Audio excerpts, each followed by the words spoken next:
Great. Thank you. Thank you for coming out tonight. I think we have an excellent group of people running. We have different opinions on various topics. We agree on others. And my focus in running for Congress, as was mentioned, my background is social work, is to affect change as a legislator. Over 30 years ago, on the north side of Bethlehem, Trinity Episcopal Church in the Episcopal Diocese very quickly opened up a shelter for homeless people because we didn't have anything like that.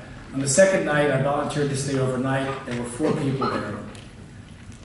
3 months ago, I stayed overnight at a homeless shelter across the street at Christ Church. Within that intervening 30 years, we have not solved at either the federal level or at the local level a very serious issue of homelessness right here in the Lehigh Valley. The 75 people that packed in to Christ Church a few months ago, tonight and for the past few nights have been out in the street because that shelter shut down at the end of March, run by volunteers. I'm running for Congress not to be a minor celebrity, not to be in Halloween parades, not to get my name in the paper. I'm running for Congress because I found out very early on in my social work career that when you're looking to help people, one-on-one is very effective, but also you've got to fight in Harrisburg and you have to fight in Washington against special interests, against people that have a lot of money, and you have to fight for people that are in need and for the middle class. And that's the only reason I'm running for Congress. Thank you very much. You know, I work in the Northampton County Courthouse, and every so often, a couple times a year, we have the naturalization service, which I usually stick my head in. And when I look in there, I see 50 or 60 people from all over the world who became citizens, who came from China, from Vietnam, from Mexico, from every country in the world, and they went through a process. They came to this country as immigrants, they became citizens through the legal process. And that goes on in every courthouse in America. And we as a country take in millions of people each year that we screen as immigrants. So we are a welcoming country. And as I mentioned, I'm the son of an Italian immigrant. So those are the immigrants that we want in our country. The ones that I see within my job, unfortunately, are those who decided on their own, without permission, to just run across the border. Many of them with criminal records. The MS-13 gang is a criminal gang that comes the audience, please. That comes in to the country to do drugs, human trafficking, sex trafficking, and these people are criminals. And I do not equate those folks with the people that I see in the courthouse on Naturalization Day. I know there's folks that like to lump them all together, but this is the reality of what we're dealing with. And we've had cases here, and when we find someone who put a gun to someone's head or rapes a little girl, and I find out that that person is here illegally in the country, I am calling ICE, because I'm not going to allow foreign criminals, we have enough of our homegrown ones, to take root in our community. That's my job to protect our citizens. So immigrants are not in the same class, and we cannot just pretend that they're all the same, because they're not.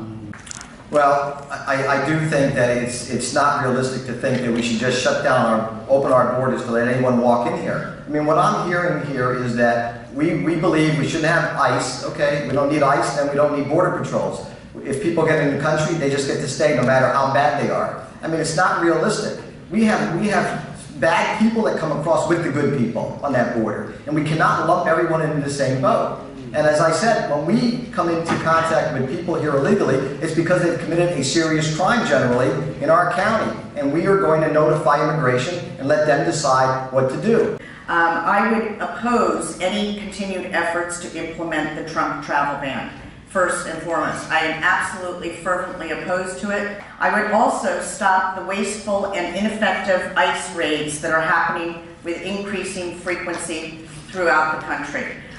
We need real border security. We don't simply need the illusion of security, and that's what these ICE raids have turned into. I don't think it's realistic to think that we just let anyone in here in the age of terrorism, in the age of drug smuggling, human trafficking. We're going to let everybody come here who wants to, and then once they get here, no matter what they do, that's why I oppose sanctuary cities, because if they commit a crime, we're not allowed to call immigration. Well, why would I want that person who committed an armed robbery back in Bethlehem or back in Easton again? when they're not even supposed to be in the country. I want immigration to take them out of here because I have enough of my homegrown American criminals. I don't need foreign criminals.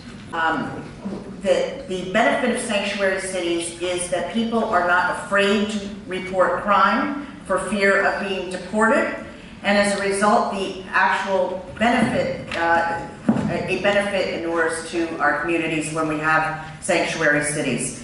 Pulling people from their homes and businesses and breaking up their families is not going to make us any safer.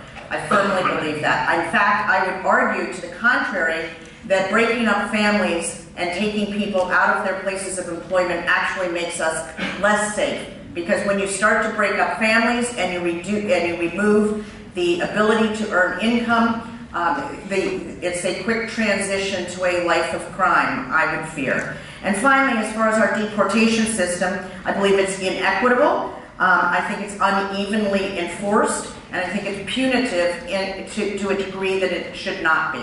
So I would work very hard to reform that system, and I would hope that there could be bipartisan consensus on that and would work for it very hard. And I will never ever vote for a wall along the United States-Mexico border, never. And I think it's very telling that no member of Congress from a border state approves or supports the concept of that border wall.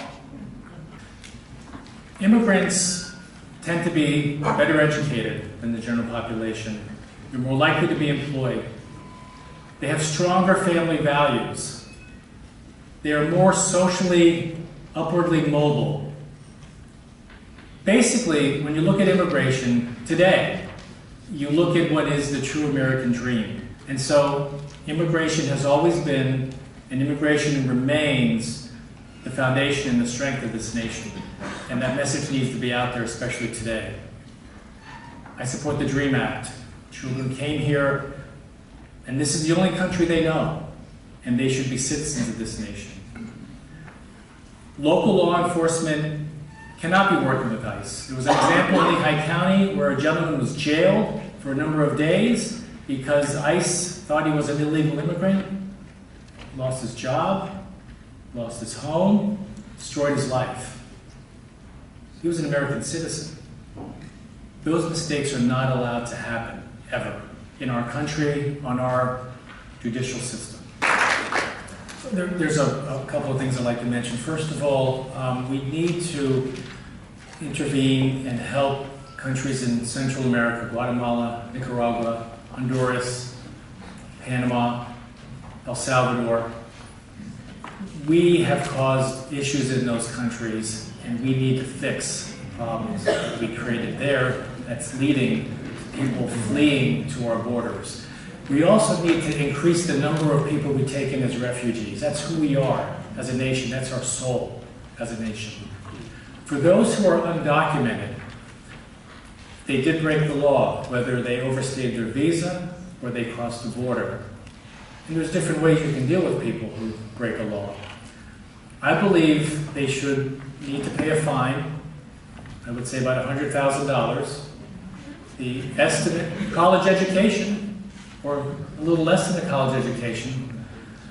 The estimate of most people who are undocumented is they're in their early 30s. That'd be about $3,000 a year. They would be provided with legal status, green card or work permit. So they would no longer undercut our workers. They would no longer as easily be able to be exploited, and their incomes would increase. And therefore, they're stable. They're here with their families. They're working. They're protected as workers. Our workers' wages are protected. And I think it benefits our nation, and I believe it's the most humane approach.